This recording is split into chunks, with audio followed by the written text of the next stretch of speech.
Hi guys, welcome to வாங்க பழகுவோம். இன்னைக்கு நீங்கள் பார்த்துக்கிட்டு இருக்கிறது தான் மயிலாப்பூரில் ரொம்ப பிரபலமாக நடக்கிற தைப்பூச தெப்பத் திருவிழாங்க. தைப்பூசம் அடுத்து 3 நாள் இந்த மயிலாப்பூர் கபாலீஸ்வரர் டெம்பிளில் ரொம்ப சிறப்பாக பக்தியோடு கிராண்டாக நடக்கக்கூடிய ஒரு ஃபங்க்ஷனுங்க. அண்ட் முதல்ல இந்த தெப்பத் திருவிழா என்ன நம்ம தெரிஞ்சுக்குவோமா?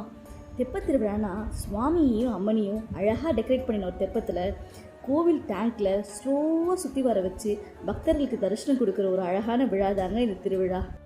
அப்புறம் இந்த 3 நாளுக்கும் ஒவ்வொரு நாளுக்கும் ஒரு ஸ்பெஷல் மீனிங் இருக்குங்க.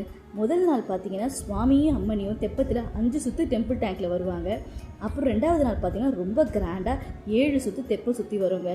அண்ட் 3வது நாள் தாங்க விழாவோட ஹைலைட்டே, ஃபுல் பக்தி ஃபுல் எனர்ஜியோட 9 சுற்று தெப்பம் நடக்குங்க. அதுவும் ஈவினிங் நேரத்தில் பார்க்கணுமே, தெப்பம் ஃபுல்லாக விளக்கு, ஃப்ளவர் டெக்கரேஷன், லைட்ஸ் அப்படின்னு ஒரு டிவைன் ஃபீலிங் தாங்க. நீங்கள் சென்னையில் இருந்தால் இந்த தெப்பத் திருவிழாவை மிஸ் பண்ணவே பண்ணாதீங்க. டாடா, பாய்.